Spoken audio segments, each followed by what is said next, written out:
Good evening, everybody. What's good? It is Studs and Femmes, Lavender Diaries. How's everybody doing tonight?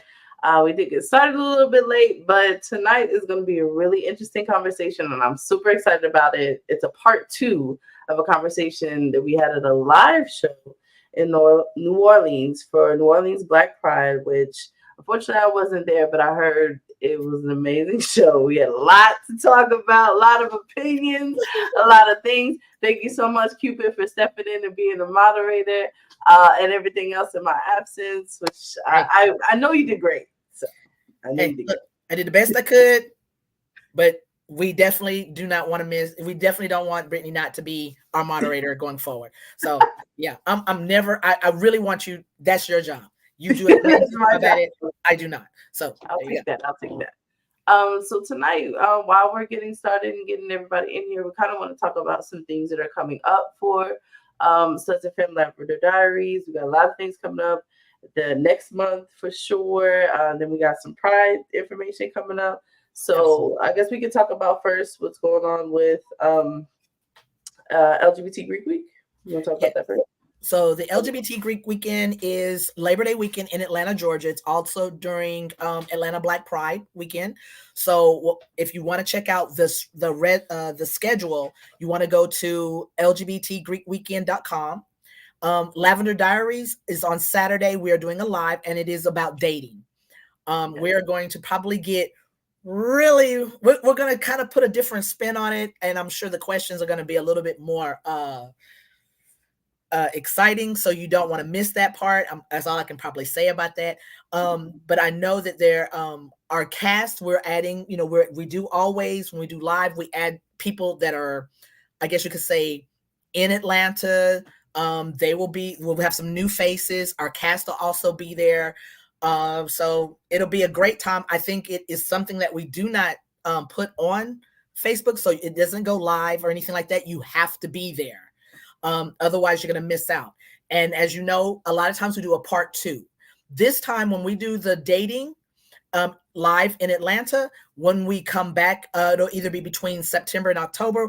We're going to do dating, but it's going to be, I believe it's over 40. Yes, So yes. I'm that's going to really be a excited. different kind of viewpoint, which will be very interesting to hear and see what the difference is. Absolutely, because I think it's important to get because of course, everybody knows dating right now is horrible.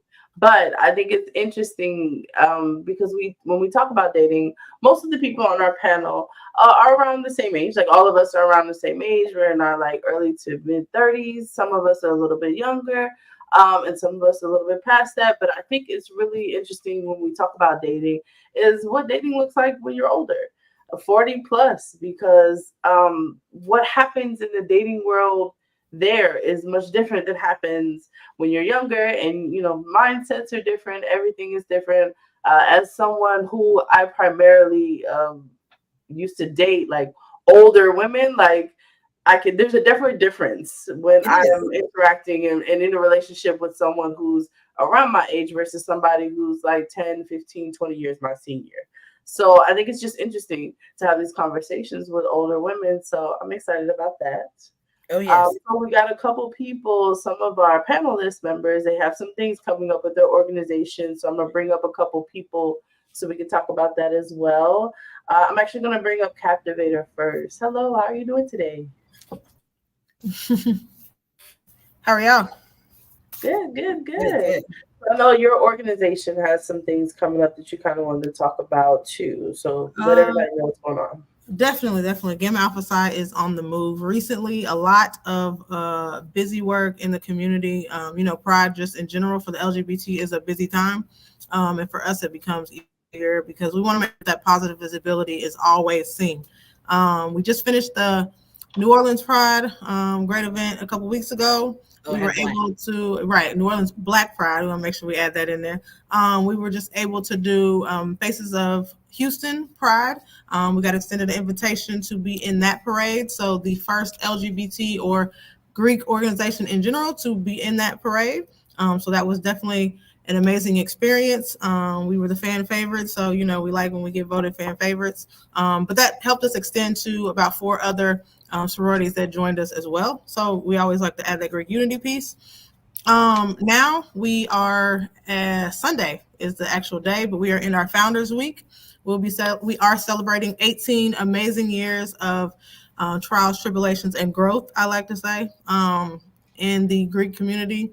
So we have been celebrating something every day this week. Today is Wind Down Wednesday in Baton Rouge, Louisiana. Make sure that we stress mental health in general. And we are stressing with this topic today mental health and the way that it actually impacts sexual health. So we want to make sure that people are aware, whether dominant presenting or feminine presenting, that mental health and physical health is important both ways. The rest of the week, have a pool party, but it's not a typical pool party. We actually have massage therapists coming out, facials and things like that. So you can come rejuvenated by the pool instead of turning up by the pool. Just something different to kind of put a spin on what normally happens. We will be closing out our actual Founders Day with a good poetry slam. We have an amazing poet coming in. Yes, I'm sure Brittany would love that. Amazing poet that's coming in. Some other poets that will be having a nice little day party as opposed to a night party to close out our Founders Week of 18 years. And of course, you can't have history without starting new. So right after that, 2 weeks after that, we will be having a probate and induction of new members in Houston, Texas. So we invite everyone who is in the Houston area, Texas area, or just feels like traveling, period, to come out and celebrate new members. You know, it may not be your organization, but just new members into the Greek life is exciting in general. So we will have probate, we have a karaoke party, we have some community service. So it's a whole weekend. It's not just for you to come out and probate. So definitely and show your unity, show your colors, and introduce some new members into the Greek life. That is us over at Game Alpha Psi. Definitely a very busy. Very. I will be there. I will be in Houston. I'm coming to support them. My chapters that are there in Houston will also be there to support. So, you know, we always love to, you know, team up with you guys and support you guys as well because y'all support us. So hey, we appreciate it all. We appreciate it from everybody. Absolutely. Great, great, great. Thank you so much for that, Captivator. We did have someone else that wanted to kind of give some information as well, and then we'll get back in. So let me pull you down. Hello, my Gemini twin, my sister. How you doing? Oh, no, you're on mute. You're on mute, girl. We can't hear you. See, they can't even hear me say all the good things. That's how you introduce a queen. You know what I'm saying? Yes. Shout out to the Geminis. I am Tish. I just want to say shout out to the Gammas. When they say they got fan favorites, they are one of my favorites. Like they're my favorite Gammas. Big shout out to 18 years. I just want to give y'all sunflowers while we're right here because it means a thing. And there's no community without unity. And I just want to say to the Gammas in 18 years, them goals, them are goals, and it's queens. These queens are lemon pepper stepping. Speaking of these queens, I'm one of the founders of Omega Xi Delta Sorority Incorporated. We some queens on the move. We got a lot of things going on as well. The next thing that we got going on is our conclave. It's July 25th, 26th weekend in Dallas, Texas. So what we will be starting off with is Rep Your Set. This is the third year for Rep Your Set. And we're gonna do just that, rep that set. It's about showcasing who you are as an organization. Y'all getting together and showing the Greek community what y'all do when y'all come together to celebrate one another, to throw up y'all signs, to call y'all call, and show y'all colors in a way that represent you. So that's what's kicking off the weekend on that Friday. Then Saturday, we're going to swing onto the tea party. So it's not only just a tea party, but it's an award show. So you want to come get a sip of this tea. It'd be a night full of scrumptious, delicious things to eat, vibes you don't want to miss, and just a time to be had. And then that Sunday, you know, it's a little hot. We in the good old Texas, so we're gonna be doing something by the pool. We're gonna be having a pool, not necessarily a pool party, but inviting you out to just kind of communion at the pool. We're gonna see what we're gonna be renting out of space and have a big pavilion there, just to make sure we're bringing all the Greeks together to cool off. So I would love for you guys to come out to Dallas, Texas, July 26th weekend. Don't quote me on that day, so 25th or something like that. But I would love for y'all to come out, show some support, and just really, really, really, be who you are in your Greek letters and your and whatever y'all got to bring. We just want to fellowship with fellow Greeks. I think that's all we got that I can think of because I'm connected and intertwined with so many things. Y'all, I'm just really out here trying to make the connections, and make sure we all know what it means to have unity with one another. Got it. Excellent. I'm really excited about that. So yeah, so if you're in Dallas, Texas, that is the weekend of the 26th. The 26th is a Friday. So it's like that Thank you, 26, Gemini. 27, 28. I got you back. Got you back. So we got that going on. So there's so much stuff coming up over the summer. It Like, is. this is Pride Month. So this is our last, like, I think, like, yeah, we did this like a year ago on the 30th, I think it was. Like, so we've Oh, been, it's been what? we grew up. Yeah, Oh, yeah, we look, do y'all. that. Oh So yeah, my God. we've been doing this for over a year now. So Absolutely. about It's it. cancer season. They got me feeling emotional. Shout out to the cancer before they get on her clowning. I don't even want no smoke. I said I wasn't Yeah. gonna hit on them, bite them, let somebody have their moment. They had their moment. Shout out to the cancers, but oh, that's what's up. That's big. Yeah, yeah. So I'm really excited about that. So we're gonna go ahead and like bring up everybody that we have on so far. So let me Okay. bring Captivator back. We have. Oh, I think B is having some trouble. B, if you could go back Buddha. and come back in, we might be able to work with you. So yeah, so we got Miss Destiny in the building. Destiny in the building doing the thing. I see you was Yeah, out there in New Orleans yeah, though. yeah, See, you was out there in New Orleans. I'm like, yeah, oh, yeah. Out not in Atlanta, Destiny. baby. She got to pass the good life over there with us. Bro, Man.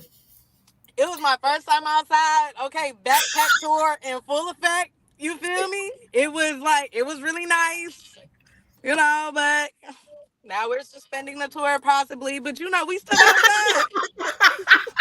Already? Already suspended the Hey, tour. hey, hey, we got technical difficulties. That's Oh, all. So, okay, can't help that, can't yeah, help it's it. cancer season. You got to go out with a bang. I feel that, Mm. I feel that.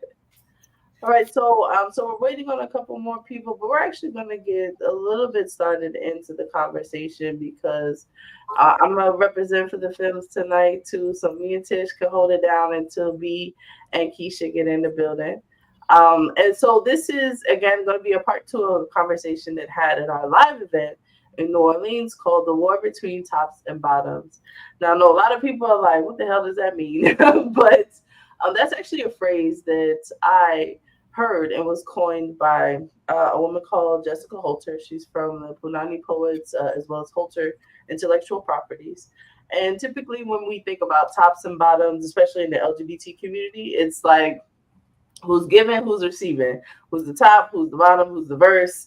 And it's usually talking about sexual positions for the most part, but in actuality, what we're talking about is more of like dominance and submission and gender roles and how they play a role in same gender relationships.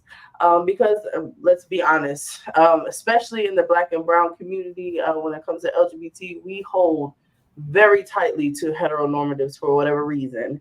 Even though this is a homosexual relationship, we got same gender. For some reason, it's very, very much held on to these hetero gender roles where one has to be the man, the other one has to be the woman, one has to do this and that. And I really want to kind of talk about like why is that? Like where did that come from? Why do we hold on to it so much? Is this a learned a thing, or is this something we're holding on to, or is this something that's being taught? Like, what's going on with this? So, some of our question and prompts are actually going to kind of dive into some of these topics.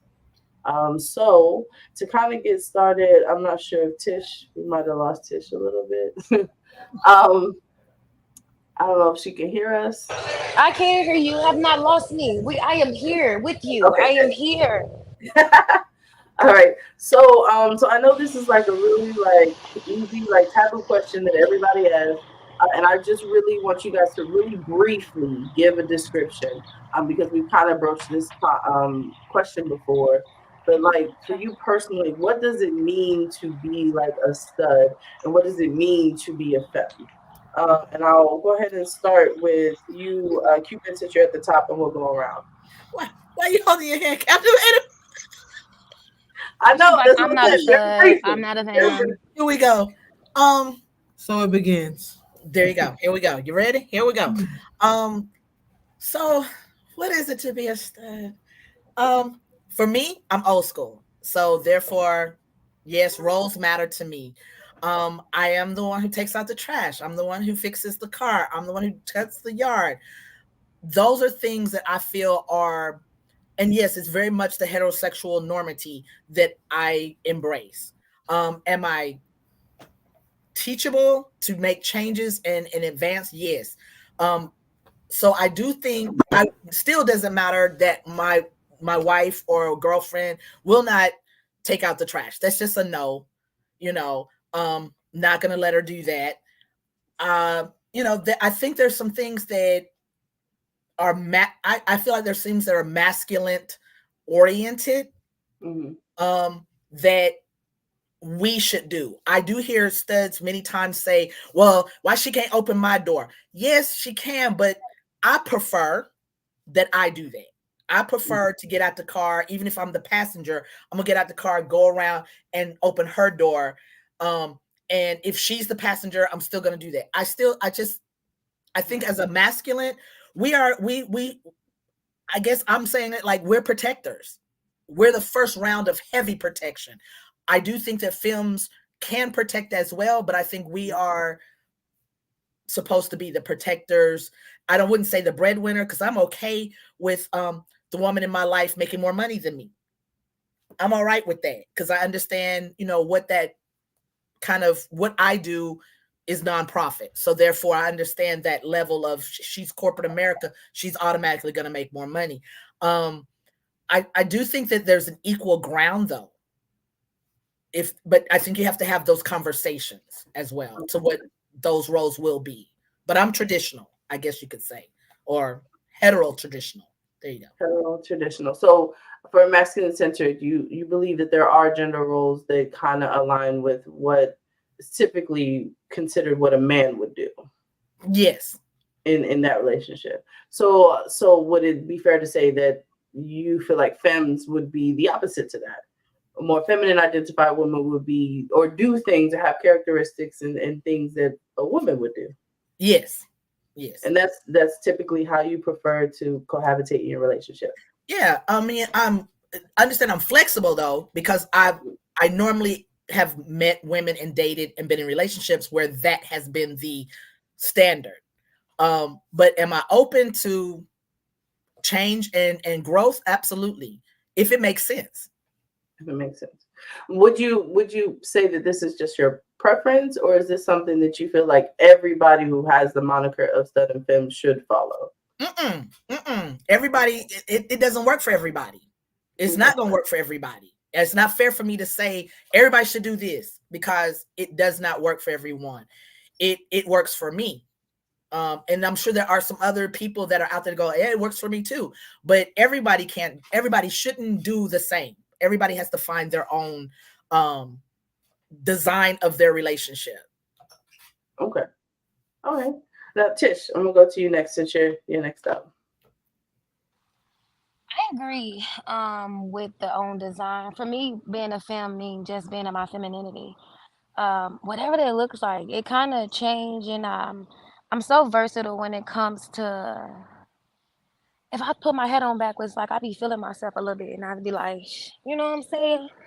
But that doesn't take away my femininity. Like I prefer just dressing in women clothes. Like I like to put it on. Like I want to make sure that you know what I'm saying, I'm presenting like how I feel because that's how I feel. And I think that looks different for different women because your femininity is I mean, it's different. So I agree with Amber, and um I think things need to be talked about because I could be okay with being a feminine woman and being with a stud and more masculine presenting. wanting, I don't gotta take out the trash. If that's something, if those are the things you say and you prefer for me not to do, we have these conversations. Baby, I will never touch a trash can or door or anything, and I'll have to get out of that because right now I'm a feminine woman that's been single and kind of been doing a lot on my own. So I think just being a femme, meaning just really operating in your femininity and making sure who you with understands what that look like. So you got to be comfortable and confident in yourself to be able to show your partner what type of woman you are. So I think that's what a femme means, to just operating your femininity and be sexy and stuff. Okay. All right, Captivated. We're gonna go to you, and then we'll end out with Destiny. Um, I think, and I've said this before, I think it's an energy. I don't think it's necessarily an act. I think you can sit there and make a list of this is what feminine energy is, this is what masculine energy is, this is how you should be, this is how you should do. It's an energy that each individual and each couple or partnership has to kind of maneuver within. Yes, someone can have some of those typical norm, old fashioned, people like to say, views of I should take out the trash, I should do this, you shouldn't pump your gas, and things like that. If that is the dynamic that is comfortable with their partner, then to them, that's what masculine and feminine energy looks like. If it's hey, the masculine presenting might be better cooking. Okay, well, I'm okay with being the cook, and she's like, well, I don't mind why you cooking. Well, I'm gonna take trash out so that we can multitask, right? But that's in their dynamic. That's what the feminine and masculine energy looks like, or dynamic. So I don't think it's necessarily um, masculine presenting or feminine presenting. You can sit there and just make a list of XYZ. This is what it is. This is what it is. I think it's more of an energy of this is who I am, and this is how the person that I'm with, we're able to coexist. We're able to maneuver because we've had that conversation of, okay, you like doing this. I like doing this, right? The person might not like putting the clothes in the wash machine, but they okay with folding them. Well, you know what? Well, guess what? I'm okay with putting the clothes in the wash machine because that means I ain't got to touch them after they come out. So we can have that dynamic, right? But some people are old, quote unquote, old fashioned might say, well, the fact that you even touch the laundry is a problem, right? You know what I mean? I don't think it's necessarily a list or a role that you can specify as opposed to an energy that you kind of have in yourself. Okay. All right, that makes sense. We'll go to Destiny, and then I'll ask the question for you again, B. And then we actually have a question from the audience, so I'm gonna ask her a question as a part two to this. So, Destiny, really quickly. All right. So I'm not gonna lie, Nola really opened up my eyes and changed the definition a bit for me, right? Especially after hearing the crowd's perspective. So I would have to agree with Captivator. And in this, like, I had to Google what the word means. Let's start, you know what I mean? There. Masculinity being characteristics of men and femininity being characteristics of women and studs being women. It just kind of makes me like we weren't born men. You know what I mean? And when you think of like people, there's a spectrum of people and different things. So I made a chart. I don't know if y'all can see this, right? So like, right here is the feminine chart. This the male chart, right? Now sometimes you got your softer males, some of them are just like real poetic, we usually call them bitches, or you know what I mean? In the words of Kevin Hart, Mitches, they can come off like that. But really, they just sweethearts. For women, it's just like, what we consider soft and nurturing or whatever. Then you got the hard aspects where they could be more dominant. Like I said in Nola, like, shit, bitch, I'm not moving no box. You feel what I'm saying? But I had a bitch that liked to move boxes. You feel what I'm saying? Would that make me less masculine because you know what I mean? That's the role. Like, no, I'm a manager. You feel what I'm saying? That's what I do. I supervise. Oh, So like when we talk about roles, it just gets like really like I don't know. It's not really a solid thing. I think like I would agree with Cap. It's more energy, but females can only be females, and there's just harder ones. So I just think that's just I don't know. So It's just going to be I interesting. need you to stop supervising the underwage people and get you some management, because that's probably the issue in some of these partnering Hey, relationships. You supervisors, Oh, trying I to wish I had a supervise. fan. I leaders. wish I had a fan. I wish I had a fan. I wish I had a fan. I wish I had a fan. Leadership, management, call it what you want. I just make sure you get it done right. You feel what I'm saying? I'm here for support. I'm HR. You feel All what I'm right. saying? I'm your HR department. I'm the payroll department. You feel me? Just resources. We need you to get some co-managers, Yes, because see, these welcome underwage to New Orleans. minimum wage This people, is what we it's went not through. working for you recently. What you So mean that's it's the not issue. working for me? It's working great. Okay. Okay. I got help on my tour. You feel what I'm saying? Like, Listen. Okay. we rearranging backpacks. All right. All right. It's All right. we getting off. We gonna come back to that. All right. So B, I'm gonna ask you the question again because this we're doing part two of the War of the Tops and Bottoms. You were there in New Orleans, so you were definitely a part of that conversation. So I asked everybody really briefly to explain what it is to like what it means to be a stud and what it means to be a femme. And then, like I said, I have a question from the audience that I'm going to ask everybody as a part two to this. Okay, hey everybody. I don't know if y'all can hear me. Can y'all hear me? Yes, we can hear you. Okay, perfect. What it means to be a stud. We were trying to figure that out. Definitely, we're trying to figure that out in New Orleans. It's more of a characteristic, energy, a more masculine presenting energy. More, not even masculine. I want to say dominant, because especially in the lesbian community, a lot of us, we use that masculine word a lot, but it's not really masculine. It's more dominant and assertive. So I want to say it's that. Now with the feminine energy, of course, it's, we're all women. We know how to be women. And I just feel like with them, we're just softer. We're supposed to be softer, or, viewed as soft. And when I say softer, we're the more nurtured, than the dominant, take charge type of woman. Because you women that are dominant, assertive, but they are lipstick that wear, they're pretty girls, and they're not studs per se, but they're just as as a stud would be. So I really was with that definition of a stud when in New Orleans. I know you missed New Orleans, but I was siding with the studs a little bit, but I'm sorry. No, I get it. I get it. So, all right. So, thank you for that. So, someone had like a really, really dope question. I'm actually going to post it up because earlier we had a few people saying, to each their own in regards to their relationships and how they vote. But it says, however, is your choice a preference? Is it a preference, or is it by societal design? And the reason why I think that's an excellent question, because like I was saying before, is it that these heteronormative dynamics that we have that are very strong in the Black and brown communities, is this something that like we're holding on to because it's something we taught? We saw, Big Mama and Big Daddy, how their relationships are, so we're just mimicking this?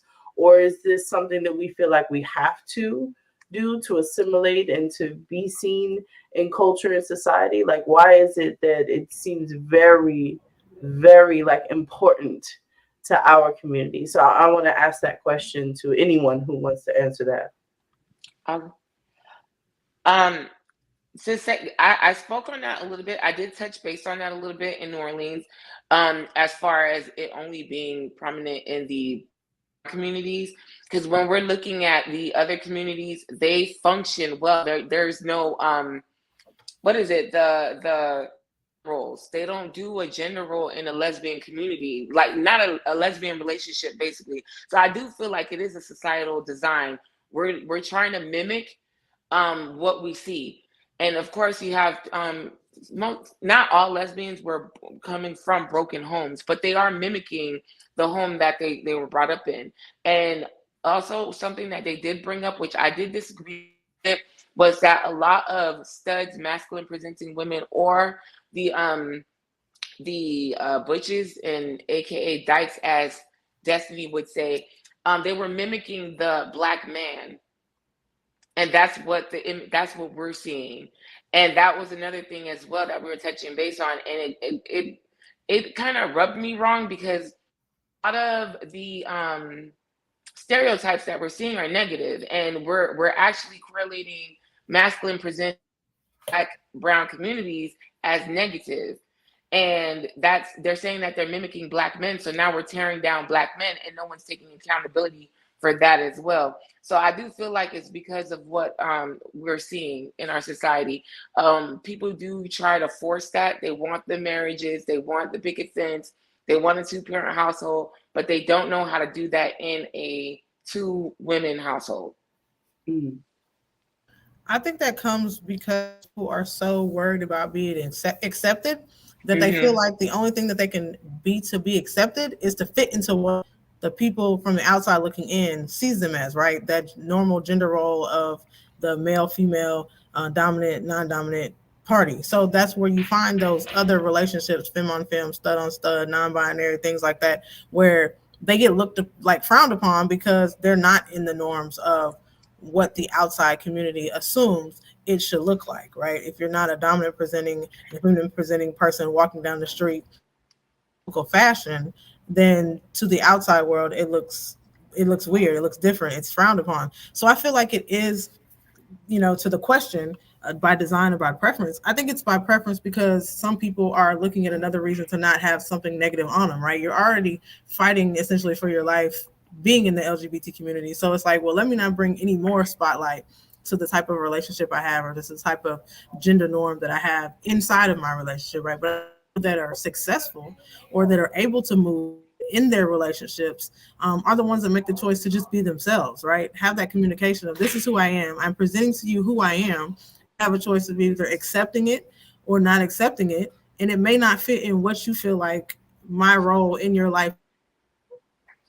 You can't automatically dictate, well, this person is going to fit in this role because I need them to do XYZ. Well, that person may not be for you because, again, like down here, Miss Manager, maybe you're not looking for a manager, you're looking for a boss. So you might not need to be able to talk to the manager. You need to go find management, or you need to go find upper management to talk to, because that's the type of role you want to fit in your life. But there's Or going to be HR. people just looking for the hourly wage person, and they okay with going to talk to the hourly wage person, and this person is going to fit in their life. So I think each individual person has to decide if they want to make a choice of being themselves and wherever they're in, or if they just want to say, well, I'm going to fit into how society sees me because it's just easier for me to function, and that's what I'm going to live with. Okay. So I was kind of having this conversation a little bit earlier today when we were talking about like heteronorms and gender roles in lesbian relationships, and how it is true that growing up, some masculine-centered women, their examples are their dads, their uncles, their brothers, because they may have lived in a place where they didn't have representation of themselves. So they're learning these traits and everything, and doing these from the men, which are Black and brown, in their lives, as well as the women, femmes.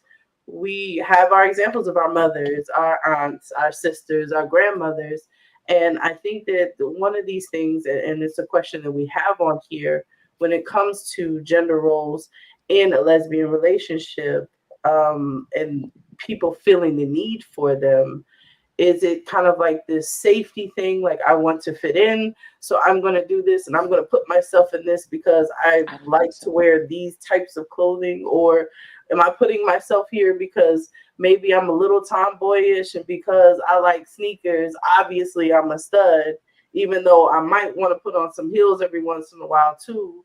But then if I do that, then other studs are going to talk about me. So there's a lot that goes on back and forth with these roles. And that's why I think this conversation is important, because, like it or not, like, we have people that watch this show who may not have somebody else, and they're learning from us. So that's why I think it's important for us to have these conversations. We do have a comment here that I wanted to highlight. It says, even in terms of femininity and masculinity are derived from a set of socially constructed attributes that are historically linked to women. It is all about society, social, cultural, and individual perspectives. And I agree with that, because when we talk about masculinity and femininity, like someone had said before, these definitions okay, masculinity, this is the man, this is what they do. They take out the trash. They're the protectors, they're providers, they're the hunters and everything else like that. And then you have femininity. She's the woman, she's the nurturer, she's the mom, she's the one that cooks and everything else like that. And I think it's interesting when we talk about this because in lesbian relationships, there's some feminine women that are like absolute pit bulls in a skirt. Like they dress very feminine, but they are very dominant, very assertive, and by all accounts, if we're looking at these traits and attributes, they would be considered masculine because of these. However, how they present is not. Same with studs and masculine center one. You have somebody that dress in the Timbs and everything else, but it's very much nurturing, very caring, have all these other very fluid and feminine attributes. And where do these people fall in? We also have another comment I want to highlight before we go into our next question. It says, as there are a lot of negative stereotypes, what are some positive attributes to being a stud or a femme? How do we celebrate them without encouraging toxic masculinity and femininity? And I actually think that's a good question that we should go with. That is a great question.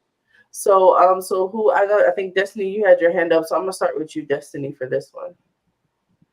No, I think I really resonate with that question because that was literally my journey. You know, like in fact, all of this, and I that's why like this is it's a little sensitive. You know, so like really, it's just allowing people to be fluid in themselves. You know, like when I was really out here dyking. You feel me? When I, you know, like before, like I didn't have representation. I didn't have anybody, right? I just knew that I wore this, had that, you know what I mean? I like this style. I like to do these types of things. And then society tells you, "Oh, you got to pick one." That's all I keep hearing in life is that you have to pick. Oh, you either this way or you that way, and it's not necessarily like that. Like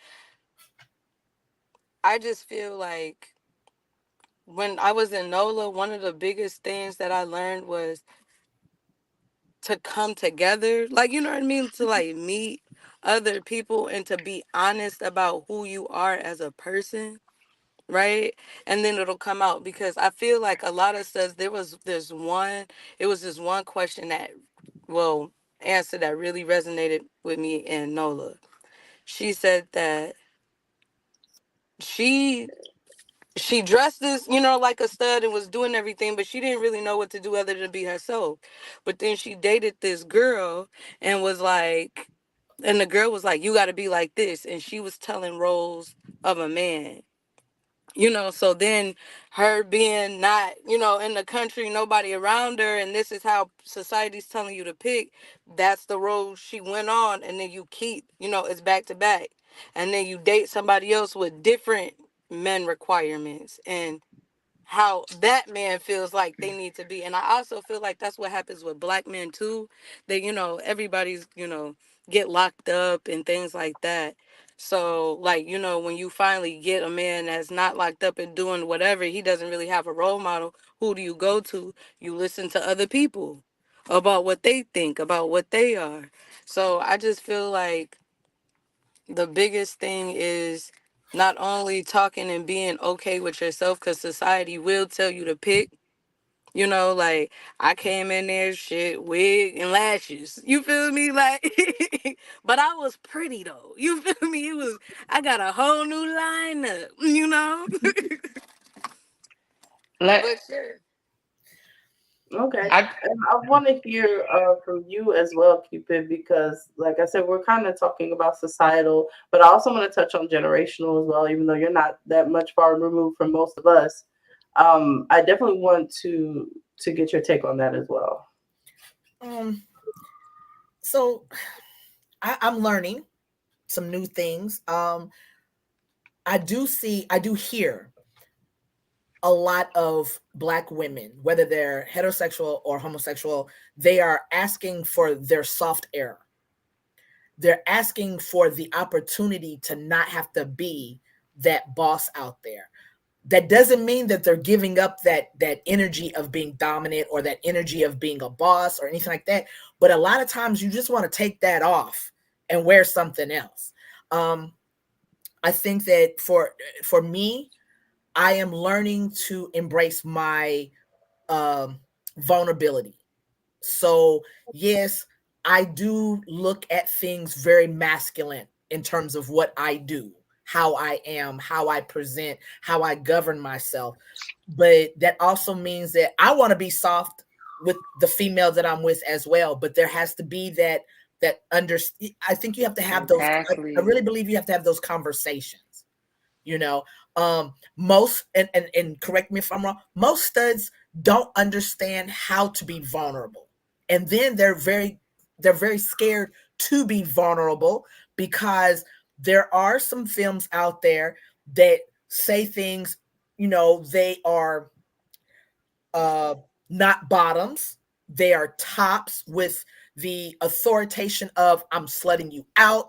I'm gonna make your kneecaps touch your earlobes like you make mine, all those things. And so then you have those studs that possibly might have got down with you like that. They backing up off you because of that heavy aggression. And then of course, if you do not know yourself, and a lot of studs, we've discussed this too, there are a lot of studs that really just don't know themselves.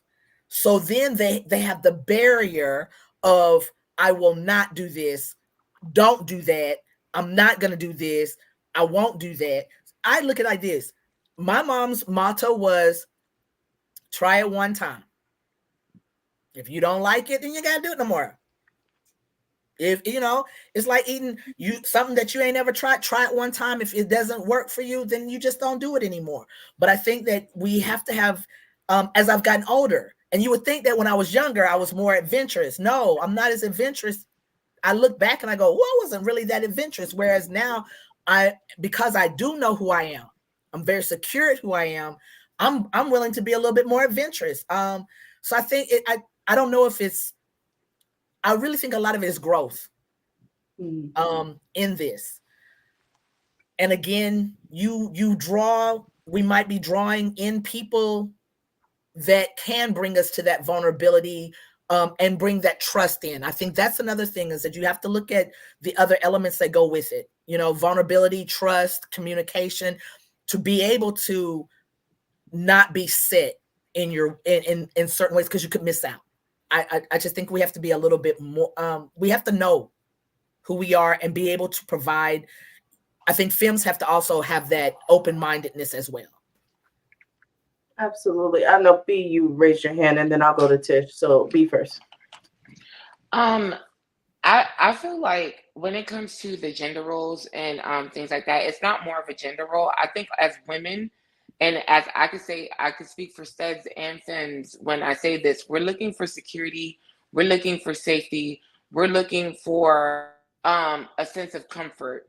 We walk outside as Black and brown women in the society, and we're fighting this world out here. We each fight a different battle, whether you're working in corporate offices, law enforcement, whatever. Like you deal with a different beast when you're outside. So we're already labeled the bitch, aggressive, all that outside. When we come home, it's like, now, okay, I want to be able to take off this mask and be able to be soft at home. That's where that soft girl era came into.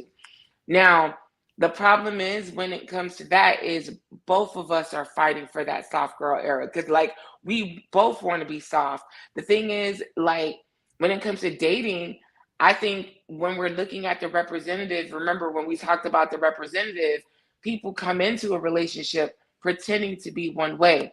You're mimicking your dad, you're mimicking your uncle, you're mimicking whatever man you've decided to portray to be. So now that I'm calling you daddy and treating you like daddy at home, it's like, oh no, I'm a woman too.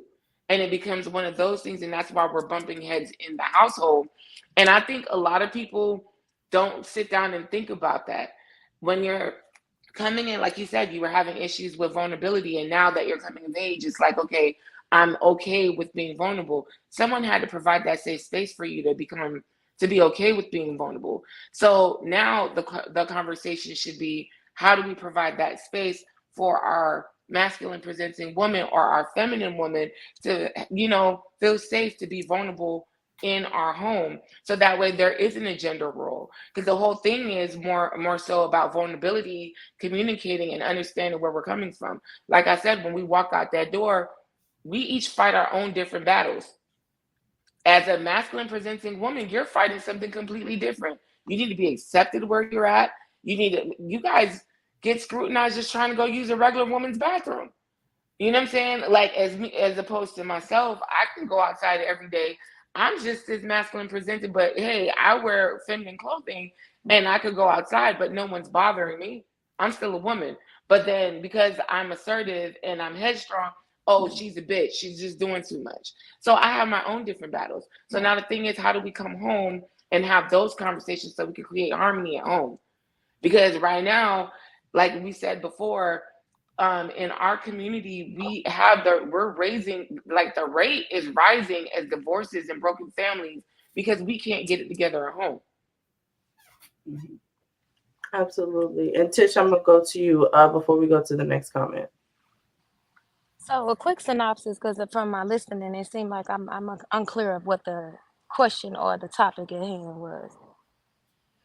So basically, we were talking about the stereotypes and attributes when it comes to what is it to be a stud versus a femme, and we were kind of saying, like, highlighting the positive parts of it, was the toxic parts of it, and just basically talking about the fluidity in it as well. So we're kind So of bouncing all over the place with that. So I guess I can say the one thing that makes most sense out of all of this to me is put like items with like items. We used to, at first, yeah, I used to be like, well, I don't need this, or I just need a little bit. No, I realized, no, I'm not asking for nothing that I can't give, and I'm expressive enough to be clear about what I want. And I just feel like if we put like items with like items in a way that makes sense, like you won't have to feel like you can't be vulnerable.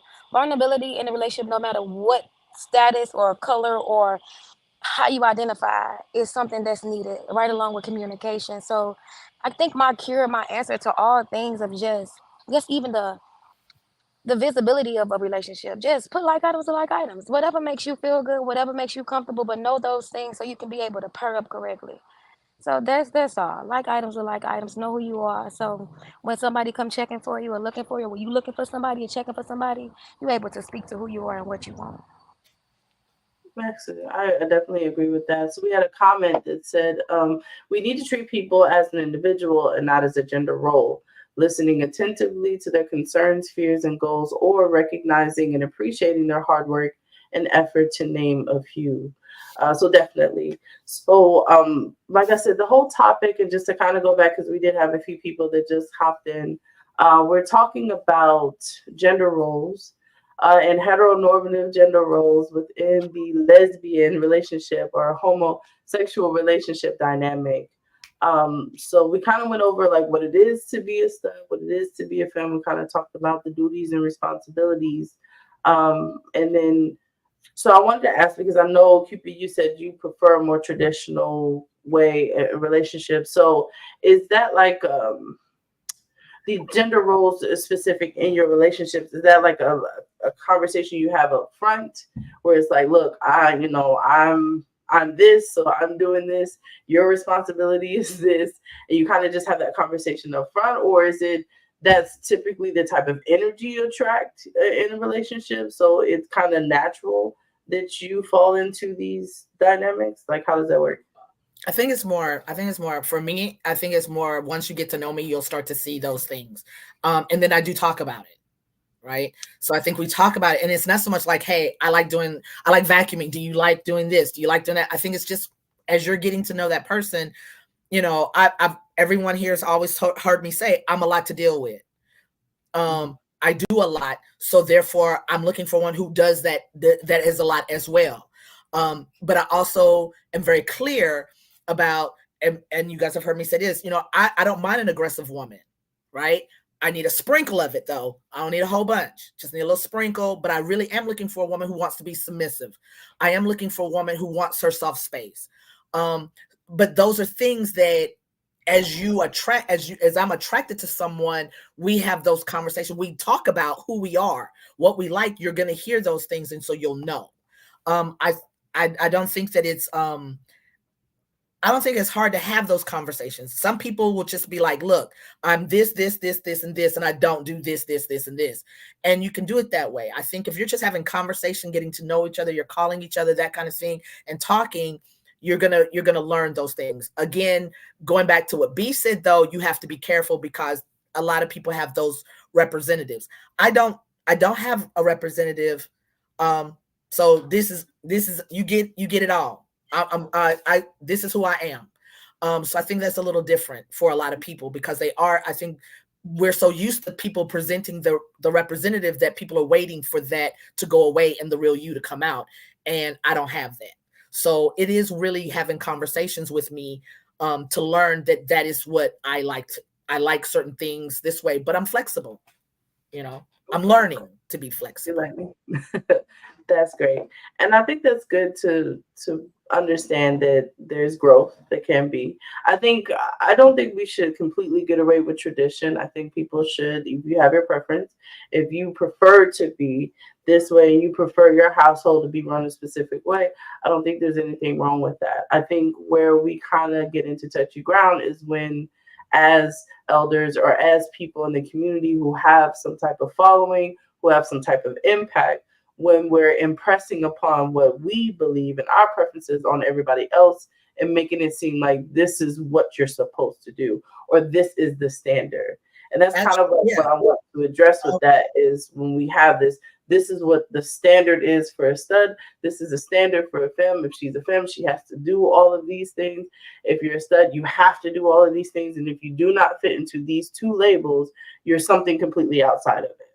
And I don't think that's right. So like real quick, I know that there was a battle on TikTok from older studs and younger studs. What is a stud? What should you look like? How should you dress? Do what you do.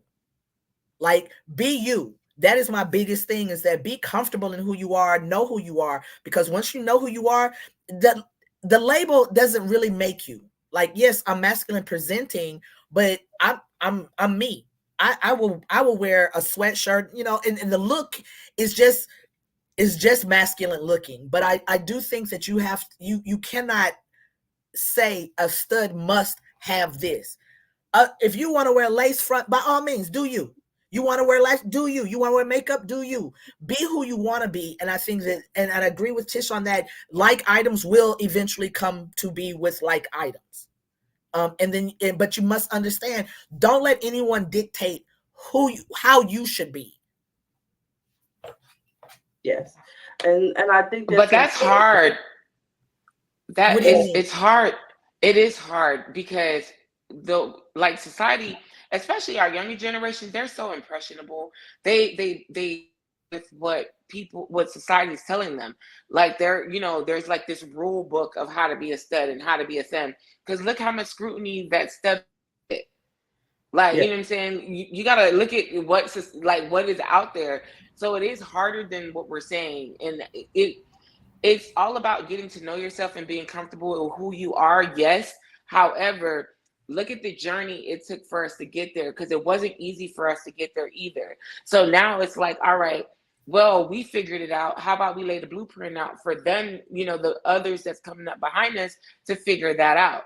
So this is the point of the conversation is just, like trying to guide everyone down that right path because I can't say it's right, but it took us way too long for us to be comfortable with who we are. Because right now we got like a million different genders and right. Sexual identity. You know what I'm saying? And I'm not trying to. That's what I was gonna say. Who invented the wheel of what the standard of what the stud and what the film is? Yeah. Like all these to new whatever else you want to call them is coming out like somebody, okay, that's a stud. How? Because they decided to put on some sweatshirts and a pair of shorts that day. How they don't play basketball, but they're gonna walk out in some heels when they friend call them and say, hey, it's time to go to the court. Okay, I'm gonna put on my shorts and my sweats and I'm gonna go to the court and I'm gonna go hoop with my friends. But okay, we're going to the club at what time? Well, guess what? I'm gonna come out with my lace dress, my 6-inch hip. You don't know what that person is gonna look like in any type. So that's why I said I think it's an energy, not a look, because at the end of the day, okay, I could take a picture with all of my good brethren. My shorts might be a little short, that's okay, because that's the type of shorts that I want to wear. But does that mean that I'm not masculine presenting, or does that mean that what they want to say, you a sassy stud, or you anything? Like, there's no set standard of what you want to say. Just like someone had said, I don't even remember, no, what might have been talking, be with Destiny, a femininity scale. Like, what is a femininity scale? Like, you can't. Oh, that was Destiny. That was Destiny, man. Tell somebody, okay, you're more feminine, you're more masculine, you're more this. At the end of the day, you are you. Yes, okay, I'm gonna be the stud that's gonna be in the club with my fan, and everybody knows that. Does that mean that I'm a film, or does that mean that I'm a stud?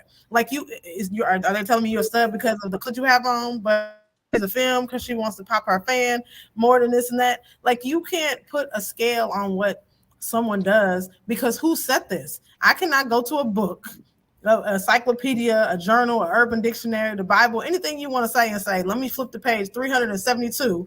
This tells me what a stud is. This tells me what a film is. Until we can do that, there is no set, standard of who each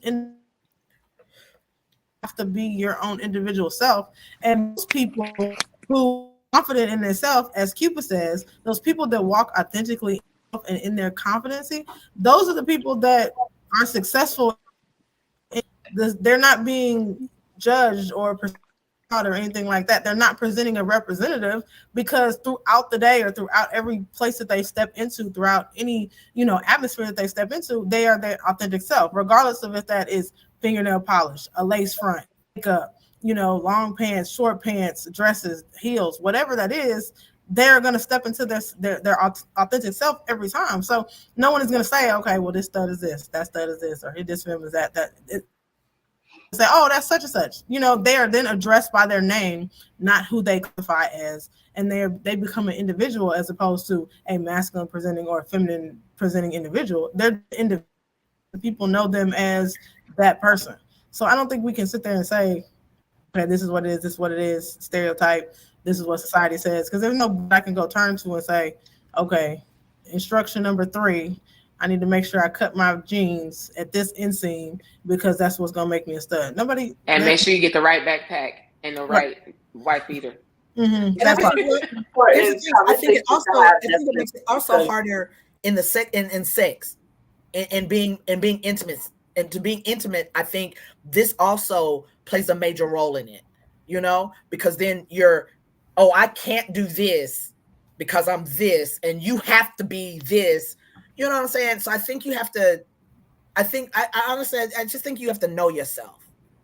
You definitely have to know yourself and be comfortable. Like B said, though, it's easy to say know thyself, but when you have everybody around you is telling you you have to do this, you have to do this, because there's a reason why we have these taboos, these roles. And then even when we talk about sex, you've got why people are so up in arms about stud for stud, and how that's, oh my God, that's super gay, because these two women that just happen to dress alike want to be together. Like, so. Oh yeah.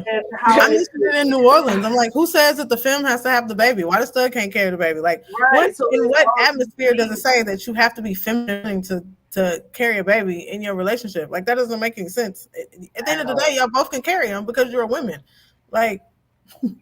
Right. But I wanted to clarify something, but before you do, Destiny, I wanted to get to this comment. And it says, which is a point that I wanted to make, is vocabulary is such a strength in society. It also is creating barriers. As a soft stud who works with youth, it is so helpful to share our stories. And it says our stories offer vocabulary, offer our vocabulary more depth, which I think is important, especially when we talk about definitely who we are and everything else like that, because I think it's important when you have language, then you can figure out what you are and who you are and what you like and what you don't like. I mean, because yes, we have stud and femme, but we have no label, we have non-binary, we have lipstick femmes, and all these other different terms. AGs, AG, DOMs, like all of these different definings. And I think language is important, but when we get to so many different terms, it can also be a way to kind of ostracize yourself and everything else like that. But Destiny, before you lose your thought, I want you to go ahead and expand on what you were thinking All right. Now, when I said the scale, right, I'm not trying to put nobody in a box. I was saying that there's a spectrum of different people. Like, you know how you got rock, R&B, you know what I mean? But it's all still music, like that's what I meant. And, I feel like studs are still within the femininity range. It just looks different, right? I don't feel like, even though we keep using the words and the terms masculine, I really, like B said, I don't like that term because I feel like a woman can only be a woman, and we can only be stereotypical when it comes down to what we think men. We don't know, like, same way they don't know what periods feel like, XYZ. Like, I can only do things in the range of a female, but I just so happen to do things that they do, or like the things that they like. I ain't saying, everybody gotta be one way or another. Do you. Do you. Okay. All right. So yeah. So I want to get to some of the comments that we had. Clay Creighton said, "I'm viewed in many ways, but what I do in the bedroom is between me and the person that I." That part, Kate Creighton. That part. Yeah.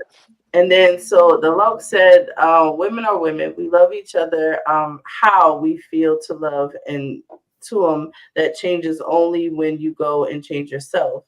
When you turn yourself into something else, or when you want to grow, let me see, bread cut A beard. go. All right, go. I think it's supposed to be a beard. Yes, cut your titties off. Once you go that far, to me, you don't want to be a woman anymore.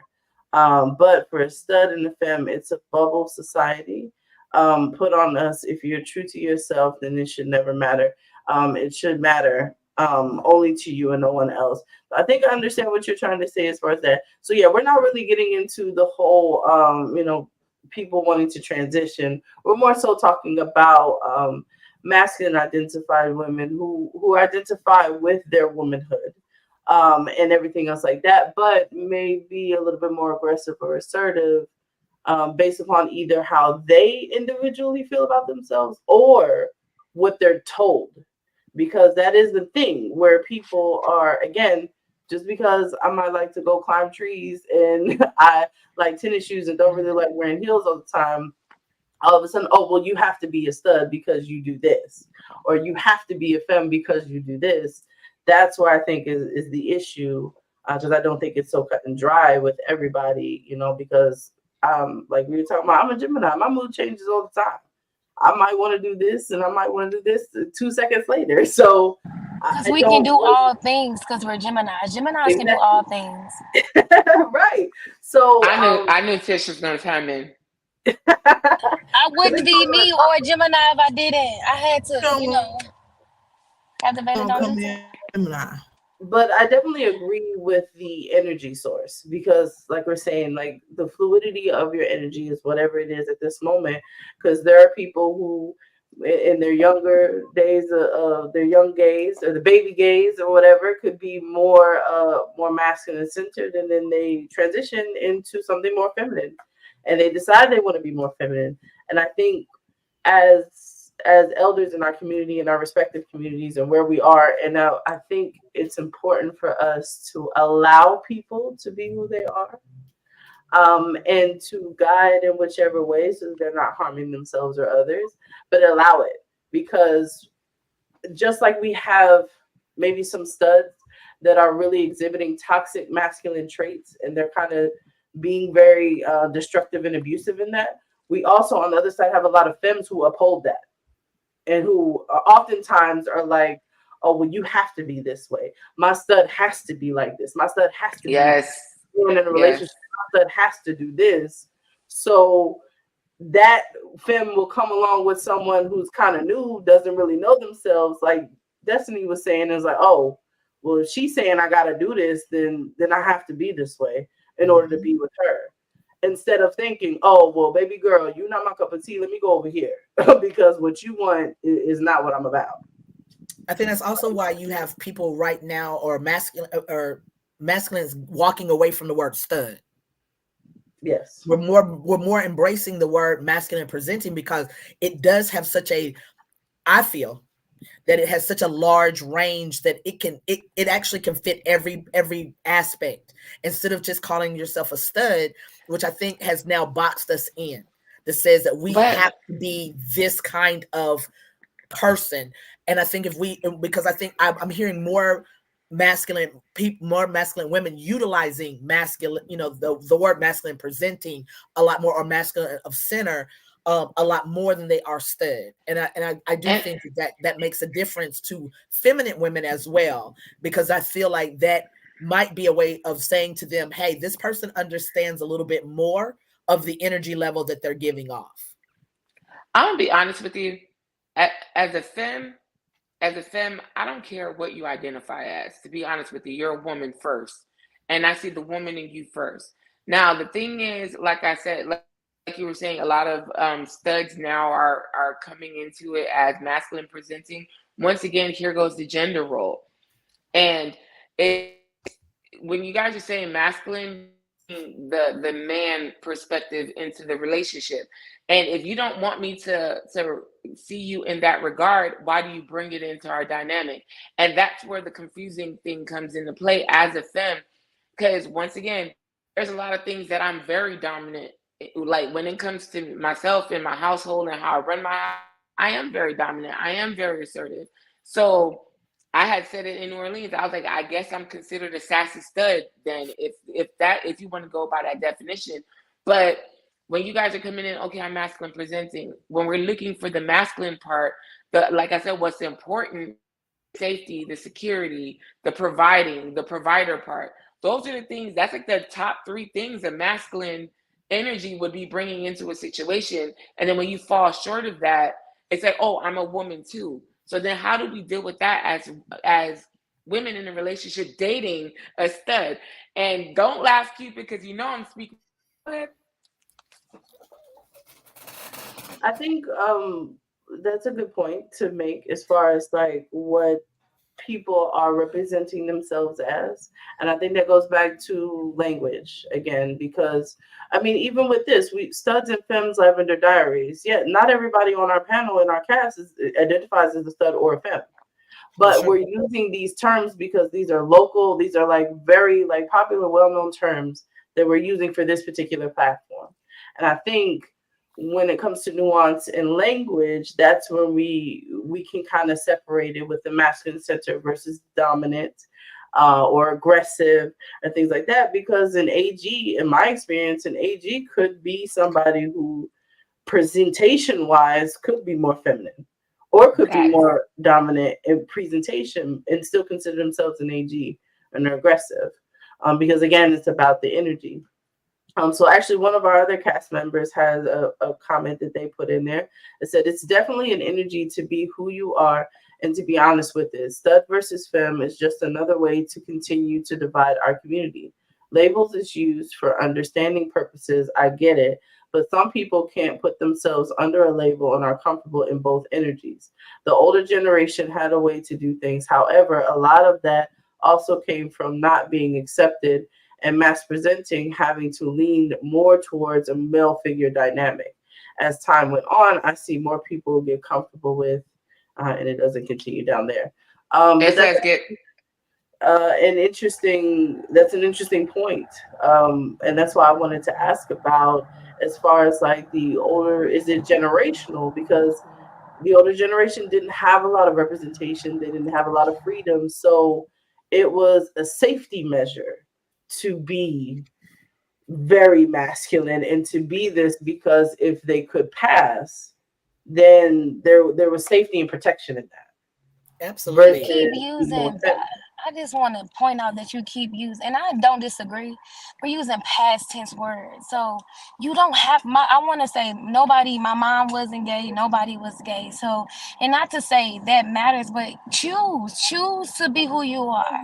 If you don't really identify with what Uncle Tommy had said you were supposed to be, or none of that, don't. And I think it becomes these labels when we trying to, some things need to be put in categories for understanding. That's true. But it's just Right. like when it comes down to it, Are you a sassy stud or not? And if you don't want a label of anything, don't. And if you are placed in categories, don't don't answer to a call that's not for you. And I just feel like, well, we put the Facts. emphasis on trying to point out what people are doing. Who are you really? Or what are you? You said you are you if you want to be a stud because you put on clothes, are you letting your clothes define you? So it still goes back to that person. Don't be a victim of a circumstance you're no longer in. Younger, when we was older back there, we had Uncle Tommy and Big K of them showing us that wasn't the right way.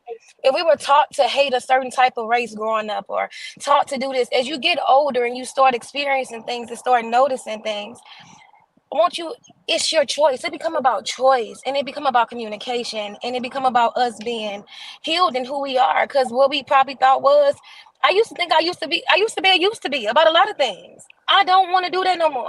I don't have to identify as that. Yeah, I was a victim of domestic violence. I changed it to a survivor. I'm not what I've been through. Don't nobody nowhere got an emotional hold over me that got to make me question how I'm identifying, what I'm identifying as, and if I do this, I do that. I am Tish, and I seek somebody who are themselves that want to be with Tish in a way that you can be you and I can be me, and we can understand each other. Whether you put on some basketball shorts and some J's, or you got a little booty shorts on with that little tank top that I like. Hey, it is what it Yes, is. ma'am. And it Yes, just, let's ma'am. have those conversations. Let's make sure we're We knowing having who we church. are. Know who you are. So whether you wanna, baby, if you wanna wear basketball shorts today and the booty shorts tomorrow, put that shit on. Put it on. Put it on. Walk around. You drop I something. Did you see that on the floor? Whatever. If you mind. The girl I keep saying it's the girl at the gas station gonna have to hype you up, baby. However you want to come, however you want to be comfortable in that. So it ain't about a label nobody else can place on you. We already got labels as black women, I black people, being gay. Why we keep doing mm-hmm. stuff? I ain't answering to nothing that ain't my name. You said who? That ain't for me. If it ain't for you, if it's not you, leave it where it is. And for the people who want to pick it up and need some type of category to fit in, let them. That's their business. We be putting too much time on other people's business. If the stud want to be masculine, it's some girls out here that like them type of studs. Put like items with like items. Talk. I'm not that. I'm not. You got to say it from the beginning so you don't have to worry about stuff looking shady or crazy, and be yourself genuinely, so nobody got to be like, who is this and why you introduced me to a vibe you couldn't keep. It's really just Facts. about that, y'all. You ain't got to answer to nothing that ain't for you. And that's just how I think, Captivated that's gonna how wear I them feel shorts. about it. Is We to having say, church. What We you oh, B, this having you're is not church. wearing. it. We're not. Wait, what you talking about, Amen. B? B, I heard my B, name. we're not wearing the shorts. B, we're not wearing the shorts. Yes. We're not. We're Yes, not. y'all are. No. Y'all got the hips and No. the No, we're not. We're Lord. not doing that. What We're not. shorts we Okay. wear? The booty shorts with the little. It's crop tops and hoochie daddy shorts all summer for me. So y'all got to speak for yourself on that one. That's why I said I know Captivated gonna wear them shorts. Mm-hmm. And Yes, we're it's more studs that It's a got no more for cheeks me. than Femmes out It's here. a no All for these me. studs is thick. They thicker than us. Okay. They are thick as hell. And them shorts look like they hidden. And baby, what you want me to do? You know what I'm No. saying? The studs are No. thick. crop No. tops and Cupid, Cupid, hoochie daddy shorts all Cupid summer. thick too. Cupid Look, thick too. Shout She's out I to didn't the say I fine. hoochie wasn't. I didn't say I daddies. wasn't. Let me break this down to y'all.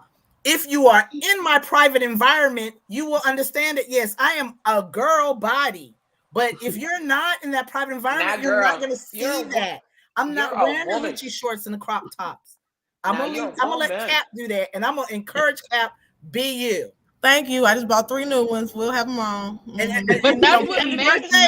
I know masculine. what to get Cap for her birthday. I have no But that's problem. what. Next year, I got you, but it will not be me.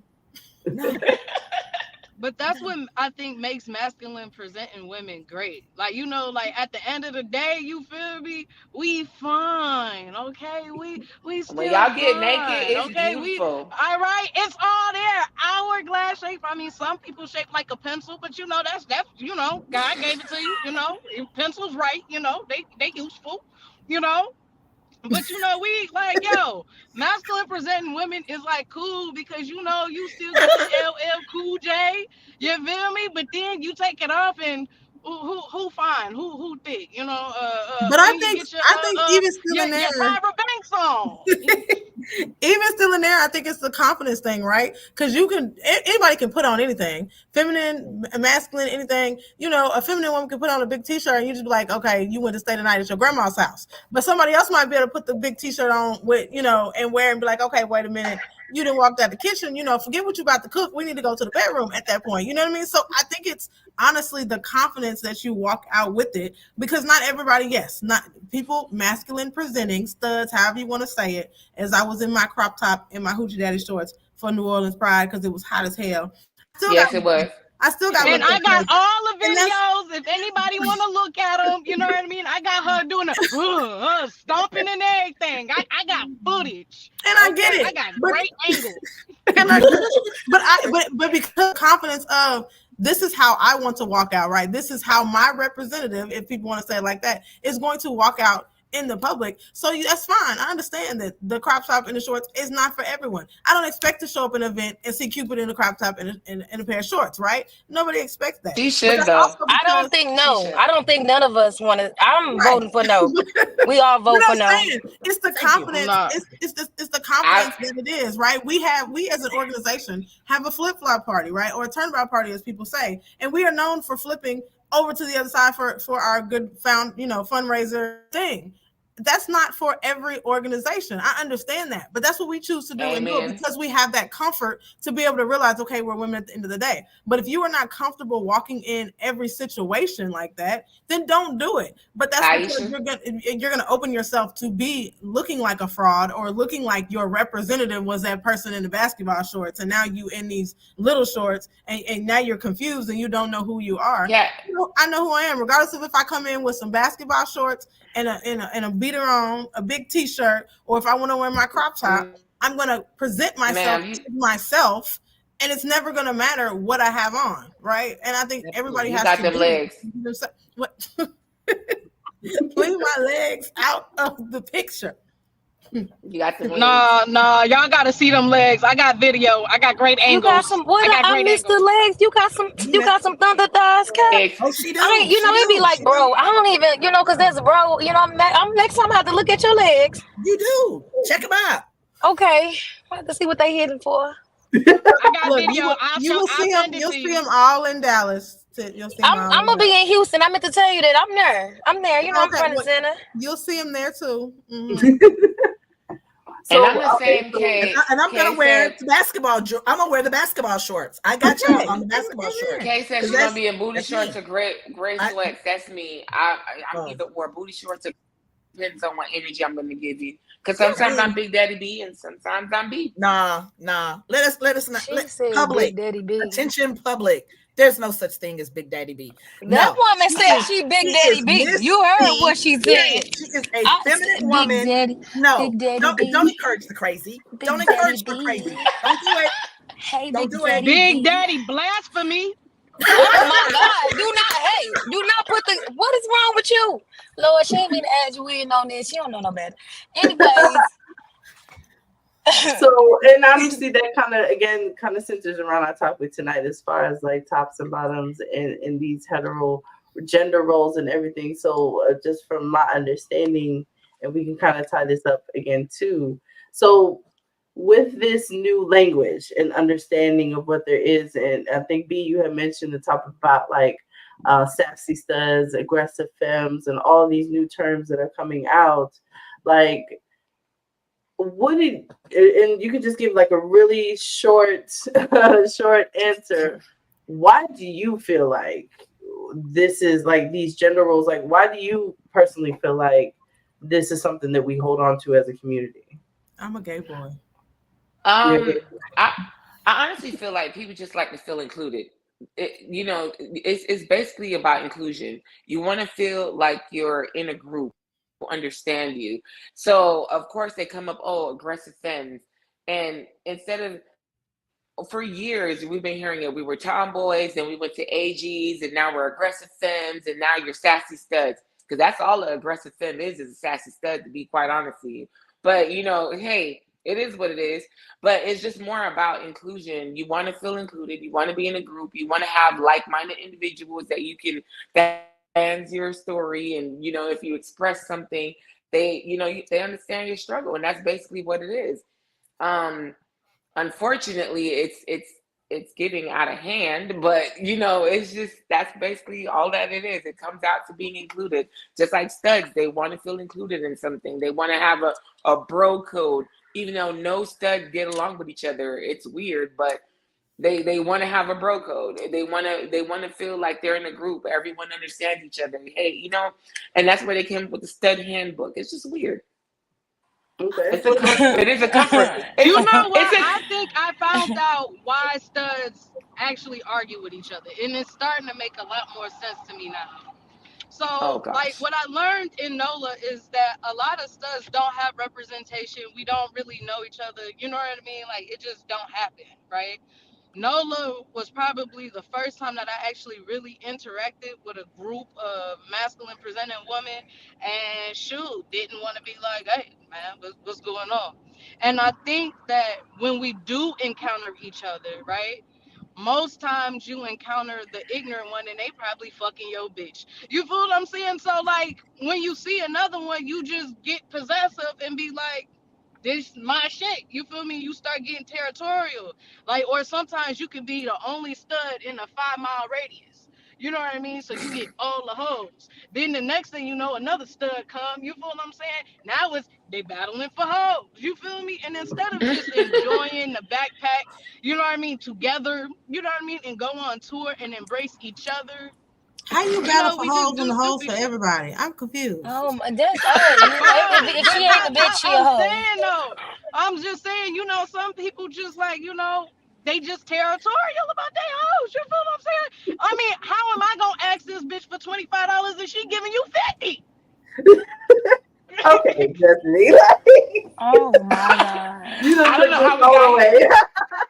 I will say How did we this. get I here? think I will say a little bit of what Destiny has said is a tiny bit true, because yes, unlike feminine women, when feminine women walk into an environment, they're more likely to be like, "Oh, girl, how you doing?" And they're a little bit more friendlier. I've noticed. Whereas masculines walk into an environment, and yes, men, and I'm gonna say it like this, maybe this will make it a little cleaner. Many, many, many, many, many moons ago, a stud might have disrespected another stud by saying something to that stud's other half, and then that caused a big That ruckus of bitch. crazy, and then that particular, now we come into spaces and we pump our chest out, we don't, and we don't really communicate. I think we've So gotten better. I do believe that piece has gotten a lot better. So I y'all think acting up because feminine you holding women are grudges? more likely to become friendly to each other a lot faster than masculines are. So what Destiny's saying is not totally incorrect. I just think it was the approach of how she said it. It So was it you was it saying, wasn't incorrect. It probably wasn't proper, but I'm gonna say it how oh my god. some people need it straight So up and down. That's what But I happened. need, so y'all to answer the question though. Like, yes. That part. Nobody answered. No one the answered the question. I'm trying to question clean up her stuff. is, very Okay. briefly, say why do you think that we hold on to these roles and this gender role and this heteronormative as society? Like, Appar- why do you think we hold on to this? Because it's According to easier to them, it's because of relate. It grudges. is. It's easy. No, no, no, It's no. easy. It's because of like when you think about it had to start from somewhere. It built from somewhere, and that started it, right? So that's all we kind of. If I was explaining to somebody like, "How are you? Like, what type of people?" Like, people ask, "What type of film are you?" They kind of put one leg in the pants like other people do. But in order for people to have an understanding, I would say, well, I guess you can say I'm aggressive fam, or of that, because when I think about the lipstick, princess. A princess pillow, pillow princess. I'm not her, so I think it's just for quick understanding more so than anything. Because I don't naturally say, "Hey, I'm Tish. I'm a aggressive fam." That's not my introduction or my title, but I think we would use them for people to understand your range of who you are and how you are. I don't know. That's the only thing that I can think of for comfortability of quick understanding is why people will go to labels, and because that's all we knew. It built off of something and we just going to the something. Like once you start learn how to ride a bike, you don't unlearn it. You just keep, that's the bike. You paddle. You know, if you got a huffy or a mountain bike, you just gonna paddle. But you can say, well, I know how to ride a bike. So I think it's about going back to that comfortability of what was already placed and just building off of that. And K Creighton is right. Okay, Captivator, I want to hear from you. You want to hear from You're on there you go. I was like, what you want to hear from me? Because Destiny down there. Destiny, you didn't go straight forward. You went to the left. Just want to let you clarify that. I feel like that it is a comfort thing. And then I think these times people are so fast paced that nobody wants to take the time to explain what it is, right? Because it's easier to say, oh, she a sassy stud. But is she sassy or is she just in touch with her femininity? Like, which one is it? Because there's a difference, right? You can be a feminine stud as far as in touch with your masculine and your femininity side, but you might not be a sassy stud in reference to very quick to opinion, you know, what they classify it as. Same thing with being a femme. Like, it's easier, as Tish said, okay, it's easy for me to say I'm aggressive femme. But are you really an aggressive femme, or are you just a femme who hasn't been given the opportunity to live in your femininity because the person has not made it safe or the person has not made it that? So I think people are just so quick to say, this is what it is. Let me tell you this. I need a fan. Because I just want to get this person out of my, I forgot it today. I got a little rag. That's all I got. But I think that's what it is, that people are so quick to just put a word or a definition on it because it's easier, right? We don't have to have these in-depth conversations to be able to say, well, I like this, but I don't like this. Yeah, I am aggressive because it's essentially a defense mechanism, but I would love to live in my soft girl era, but nobody has allowed me or given me the position to be able to live in that era. Go ahead and I am therefore talk your shit. You know, an aggressive femme. Or yes, I'm a stud who does not mind living in my masculine and my feminine energy, but that's because those are energies. But I am yet dominant because that is the you know, the kind of demand or the kind of respect that I like in my relationship, because I am going to be the protector. I do want to be that leader, that comfort to give that person or my partner the ability to live in their soft girl era. But that doesn't mean that just because you're living in your soft girl era that I'm also not going to display my femininity. It can coexist inside the same thing as well as not lose my dominance. Now, how do we coexist, Captivator? How do we coexist? That's another forum. We answering the question now. That's a whole nother forum. But you can coexist. It's just exactly what Tish said. Put like items with like items. I don't even think it's like items with like items. That ain't a like item. And I'm gonna say like this: if you are a stud that or masculine that is looking for a woman that is nurturing but also very aggressive, then there are women out there for you, right? But you have to know you have to know who you are and what your boundaries and what your needs are, so that you will attract that kind of woman, or you will be in that kind of energy, so that those people will come around you.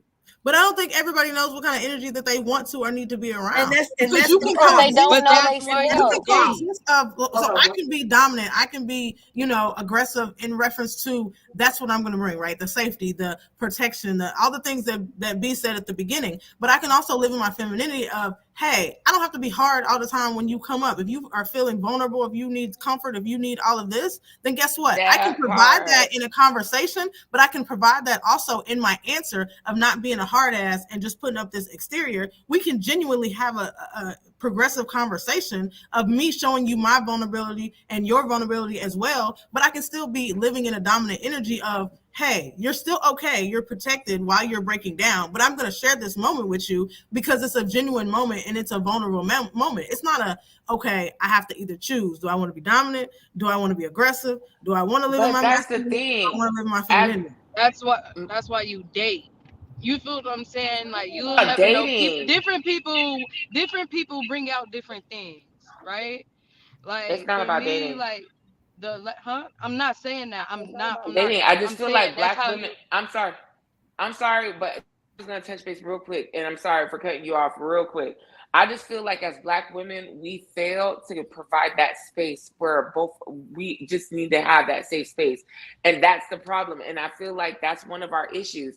Like, we keep talking about vulnerability, we keep talking about that, but no one is talking about how do we create that safe space to create that you know, hey, you're safe here, because one of our biggest issues. Now, go ahead, Destiny. I'm sorry.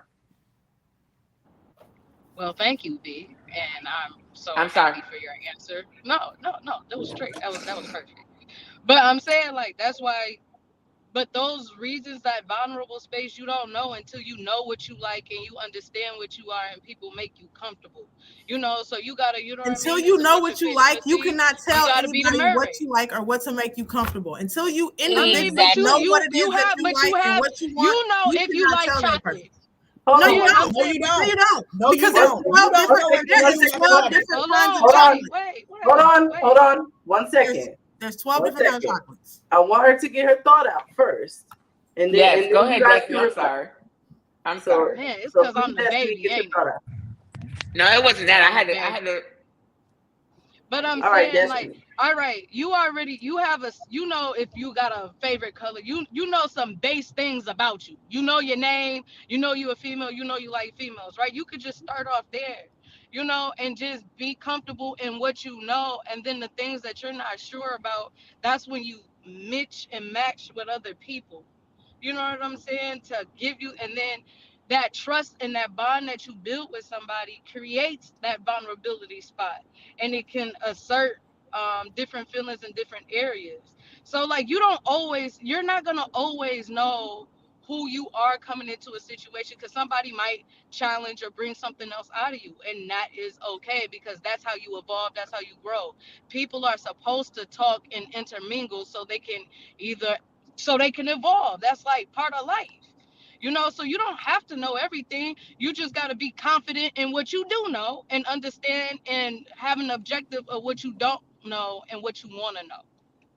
Ooh, that was Okay, perfect. hold I gotta on. write So a book. before I get to you, Captivator, I'm gonna go to Cupid because I do need you to answer the question, and then we can kind of go on and expand it. But Cupid, the question is, can you? Why, really quickly? Why do you think we hold on to this, and then we can go into the rebuttal with Destiny? I think it's safe. Okay. It's safe. It's safe if I tell you I'm a masculine. I'm safe, right? There's that wall. It's safe. That's as far as you're gonna go, right? So you don't have to go. I don't have to be deep with you. I can just go. I'm a masculine, and I'm gonna be masculine, and that's it. And you're gonna be a girl. You're gonna be feminine, and it's safe. So therefore, I don't actually have to give you. I don't have to have you touch the inside, the trueness of me, right? I think, that's the answer to that question. I feel like it is, if we utilize these terms for safety purposes. And I agree with Tish on the quickness. Hey, it's really obvious. I don't have to say it. I'm a masculine. I think feminine women kind of got to put a little spice on it every now and then. Are they pillow princes? Are they aggressive? Are all that stuff? But for masculines, I think that's just that safety net of saying I'm a masculine, and that's why we use those terms and can't let them go. I am learning. Do you have a rebuttal to Yes. Destiny? So my rebuttal to Destiny is I know who I am. I know what I like and I know what I don't like. But I will say this. There's a possibility that what I don't like is because it was done to me incorrectly, or it wasn't done with passion, or it wasn't done with consideration. So therefore, there could be something that I might be open to do with somebody else, because I've never, like, for me, vulnerability has been very scarce, right? I've been vulnerable possibly with one other woman, and that woman I shared a lot with, right? Now I'm wanting to get into another relationship. I want to get into another relationship, and I want to be vulnerable with that woman. So I think you have to look at things like where it's not really so much. It is so much of knowing who you are, but being open-minded it's almost like, it's almost like you had some bad head from somebody, so now you don't do it no more. Absolutely not. You know that the next person might be able to give you what you're looking for. You know what you like, and then they're going to open the door because you are communicating with each other to introduce you to some new stuff. So I think that Destiny, that her concept is just a little boxed in, if I can use that. Now I'm gonna say this, and Destiny, you can kind of let me know. So from what I believe I heard Destiny say is not so much that is that basically the pressure that people put on themselves to automatically know everything that they like is unrealistic. And that it is possible that you could go into something knowing I like XYZ, and then you get with this person who's able to open your mind and think, well, okay, well, I know I like this, but now that I'm with this person, I figured out I actually like this as well. And being able to evolve and grow into what you like. So then I'm learning that in the next relationship or the next interaction when I have someone, now I can be more honest and be like, hey, well, initially I like this. I'm finding out that I like other things. Maybe I like this too, and being open to having these conversations. I agree. You can't tell someone how to treat you if you don't know how you want to be treated. So there is base level understanding of yourself that you have to have. But I also think people also should understand that even with me knowing what I like and how I like it and what I do at my big age of 38, I also understand that if I get in a relationship with someone else that has some other shit going on that I've maybe never experienced, or like to your point, Cupid, maybe I experienced previously and it hurt and I didn't like it. So then that was one of my things on the list of Brittany doesn't fuck with. But then I get with this other person who's able to do it and do it in a way where, you know what, maybe I do like it. Maybe it wasn't that, it was just how it was done. And now I'm evolving. And then for the next person, I can tell them, yes, this is something that I like, and this is how I like it done. So please, Destiny, let me know if I'm wrong on my interpretation of what you were trying to say. Nope. But Nope. Nope. You are absolutely correct. That's exactly what I'm saying. okay. So Captivator, I want to go with you because you did say you had your hand up because you wanted to say something. I think that was my point. Like, but that's to say that you can't know what you like and not like. Yeah, you can know you like chocolate, but there's 12 different kinds of chocolates, right? You can know, okay, well, I don't like this, I don't like that. Or you can go into a situation and say, I know that this is what I've tried, so this is my preference. I don't think it's a like or necessarily that, it's a preference until someone can show me or instruct me or give me another way to say, okay, you know what, my preference was this because I wasn't understanding this. You know what I mean? What they presented to you. So I don't think it's an instance of you can't say, well, I don't know what I like. Well, yeah, you know what you like. You know who you are as an individual, and when you have that safe space to be happy in yourself in that baseline, as Brittany said, of this is what I like, this is what I have tried, I haven't tried, and not be closed-minded to understand that your opinion or your views or your experiences is not the only experience that there is out there, then I think that's where the growth and the evolution comes. And I don't think it's necessarily in you found out something that you just like better. No, you've just been shown a different perspective of something that you already like. It's a different way to do it. So, okay, I thought this was the only way to do it, or this was the only thing that I could do. Well, now I found that this is easier, or this is more convenient, or this is what it is. So I like this process. It's still the same process that I started out as my baseline, right? But now I've grown and evolved because I realized that there are other ways to get to the end goal of basically where I was getting to. To your point, Keeper, somebody gave me head and I didn't like it. Well, I know that I like head because I've had it before, but something that this person provided in that whole situation or that whole interacting, I don't like what they did. So I know now for the future references, okay, this right here, don't do that. But these other people, okay, we can try to figure out something in right. It's not that I don't like head. I just don't like this person in their delivery or this person and how they were able to do it. Same thing with a conversation, or same thing with a preference of how to care for you or how to love you or how to provide that safety. Like, I know I need safety, and I know safety looks like this to me. But this person did not provide any of those aspects to make me feel safe. So I know it's not that I don't like safety. I just don't like that person and what they were able to provide type situation, as opposed to us to just wrap it all together and say, oh, I don't like it. You know what I mean? I think we're so quick to say, well, I don't like it, or I don't like this. And then we close ourselves off and we give ourselves a wall, as opposed to be more evolved and say, okay, I do like this individually, but I don't like how this person presented it to me in this situation. So I know that's not going to be healthy for me going forward.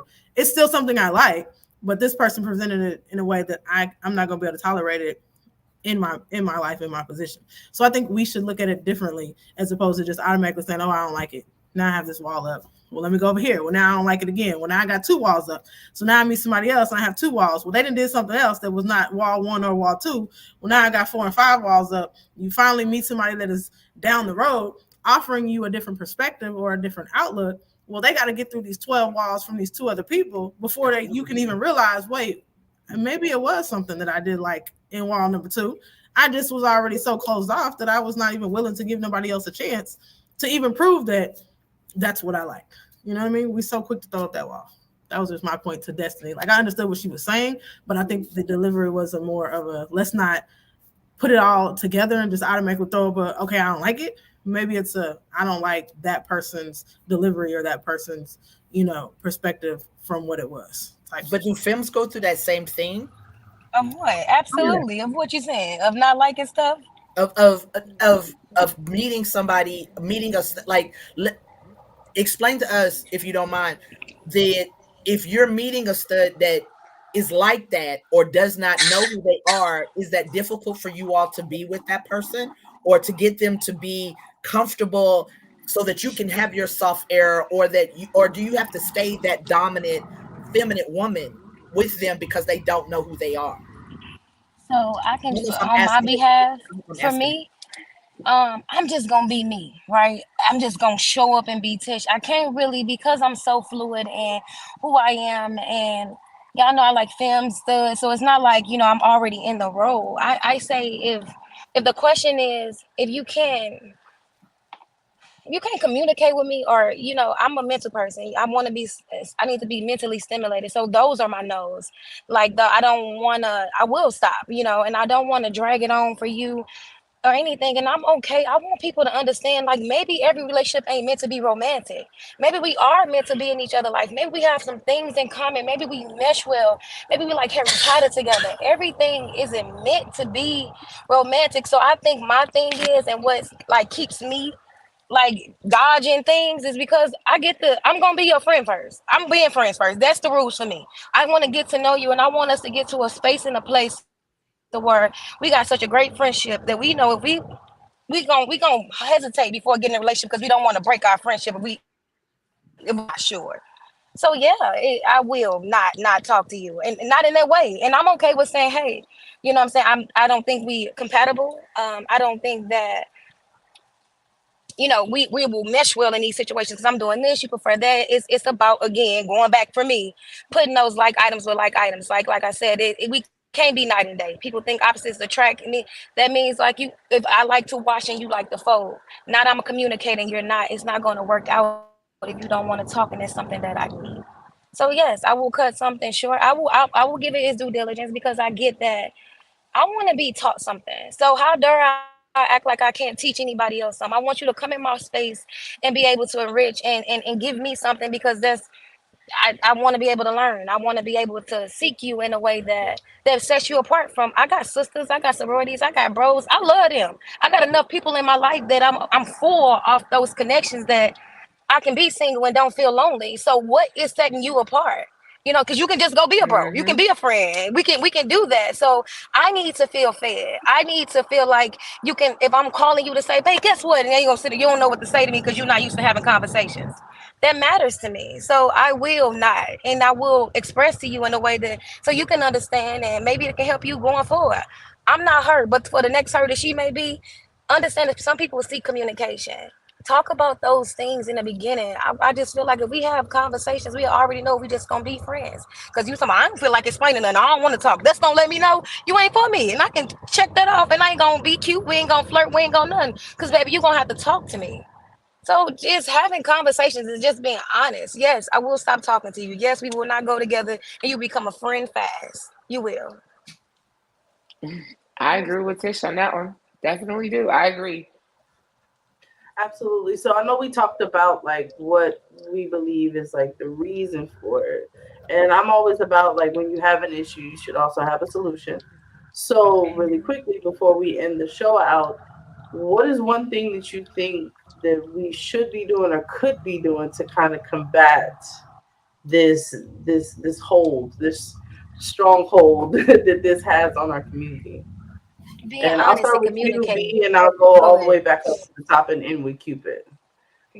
Um, I feel like what we can do as women is to start acknowledging each other as women first, not as a role, a label, or anything, as such. And I think once we start showing grace for the women that are in our life, especially as your partner, then I think we'll have a more flourishing relationship. We are easy to forgive other people in our lives, but for some reason we hold grudges in our relationships, and it makes it hard for people to be themselves.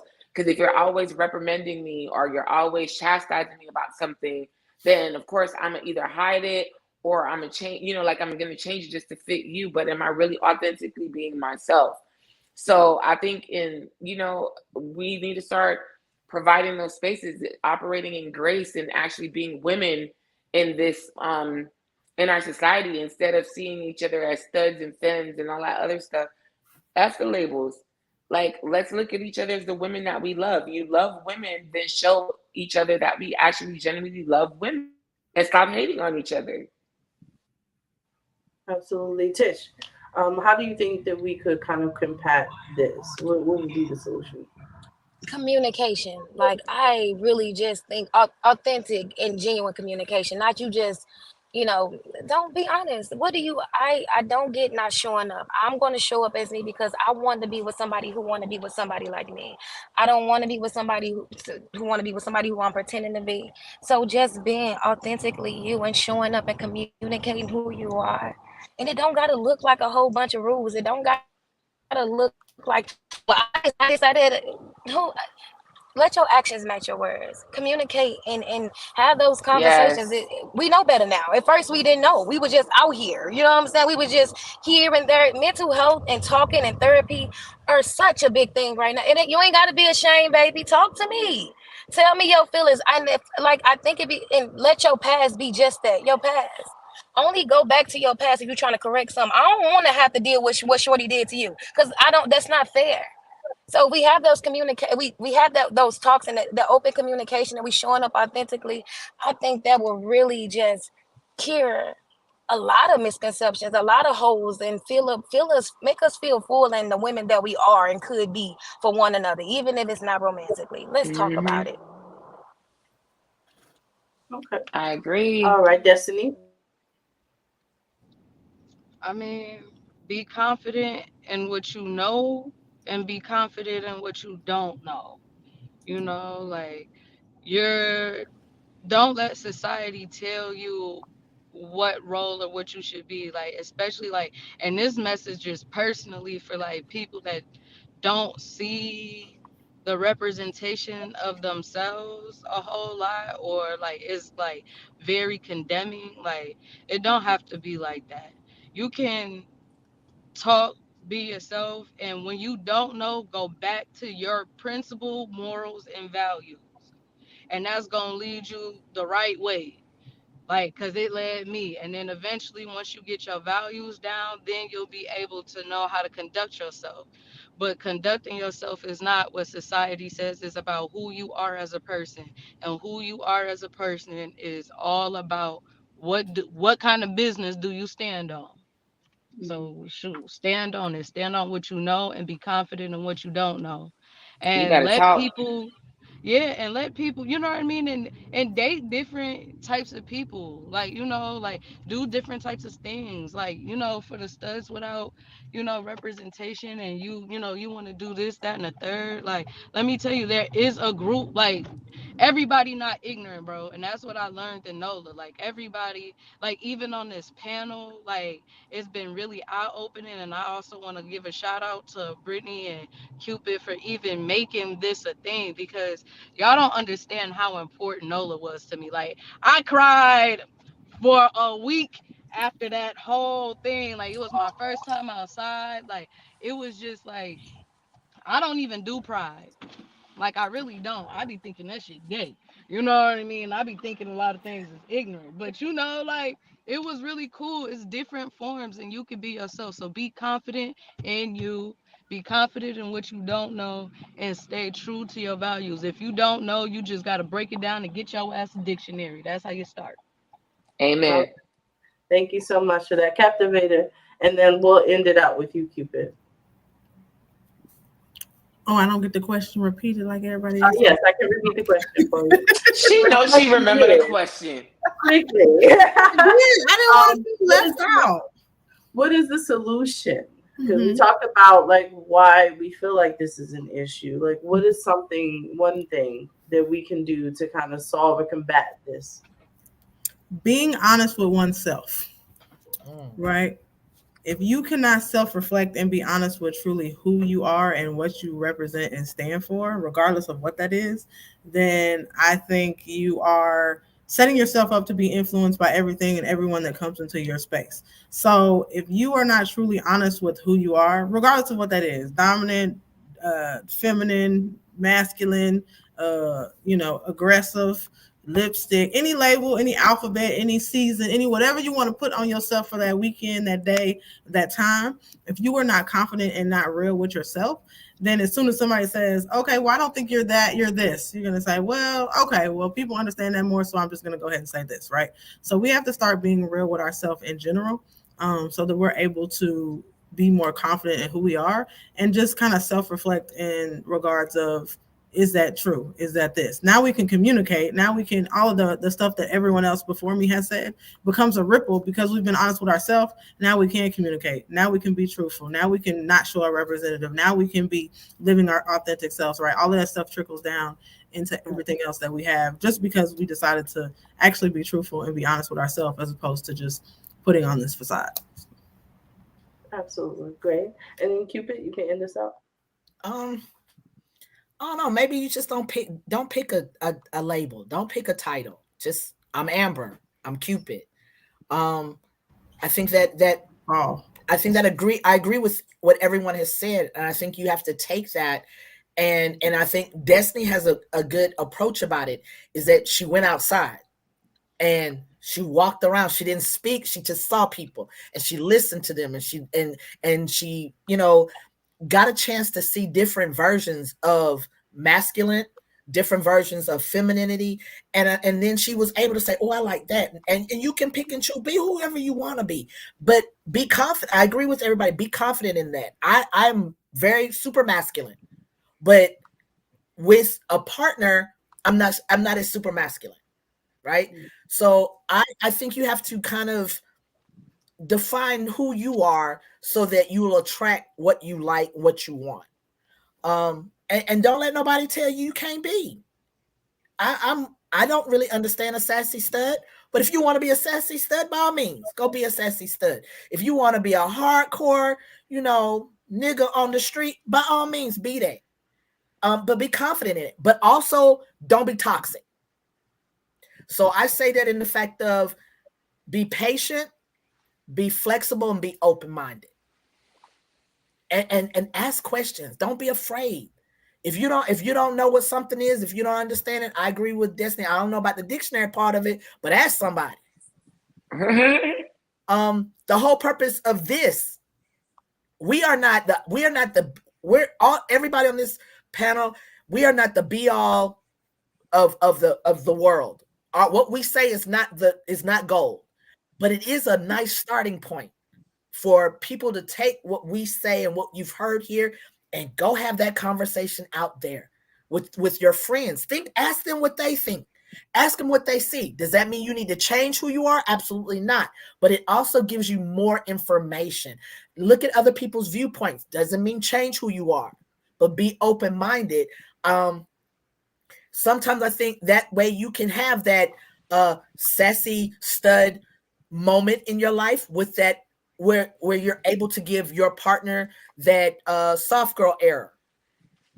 So I think you Cupid, it was hard for you to say sassy stud. It was hard for you to say sassy stud. You was like sassy stud. It is. That was hard for you. It's Okay, I just difficult. wanted to ask. You did well. Just say it again for us, for the people, for the sassy studs. I don't really know what that is. I'm not. And don't get me wrong. If you're a sassy stud, please let me know what does that mean. I don't really know. I told you. I feel like that's a metrosexual dresser because there are those studs with dreads that have that lean body that can wear anything. That's what I think a sassy stud is. But I'm learning. She sound cute. So what's her name? Wrong, who is she? Hey, I got one in my org. I got one in my org named Diligent. Yes. Yes, that is a And metrosexual she a healed sassy model life. stud. I'm only looking for She is healed I think that, I sassy think we could say studs. she might be a sassy stud. I don't know. I'm How gonna tall ask her. is she? Huh? Yeah, that's the How question. tall How is tall she? is she? I am not match. Look, this is not matchmaker. All right, Yeah, all right, all right. right, all right. Whatever, We have whatever, a whatever. dating No, show that will come but I up. just but to get back to it, I just think you have to be, like everyone has said, be confident, be open-minded, know who you are. And if you've had bad experiences, chunk it to a bad experience, but try to be open-minded, because as we've all here, you never know. You might find your jewel, and the things that you like or you didn't think you like, you might like. Just live, don't exist. Absolutely. Amen. And I think that's important. I like how everybody was saying, thank you so much, everybody who tuned in tonight. This is a very important conversation. It is very personal to some of the people on the panel. And I think it's important. The overall theme is to be yourself, whatever that may be, at whatever time that may be. Understand that you can evolve, that your definition of who you are now may change in 20 years, 10 years, 5 years, 20 minutes. And so you don't feel like you have to conform to whatever this standard is that everybody else has set for themselves. And just, like I said, be true to yourself. Understand that you don't have to do anything that you don't want to do. Just keep learning, because when you stop learning, you die. So it's just literally like that. But again, I want to thank everybody who tuned in tonight, everybody that was on our panel. Thank you so much for having this discussion again. Please, please, please follow everybody individually. Real Boys Talk, if you want to know about our next show that's coming up, which I believe is the live. Quiet Dominance will be coming back. Keisha and I will be coming back. So definitely stay tuned for all of that information as it comes through. And just thank you so much for everybody who tuned in. As far as like in our comments, we see you out there. Kay Creighton, she was out here just going. I love it. So yeah, just thank you, everybody, and have an excellent night and stay safe. Bye, Happy y'all. Pride We Month. Thank you. appreciate y'all. Thanks. Bye.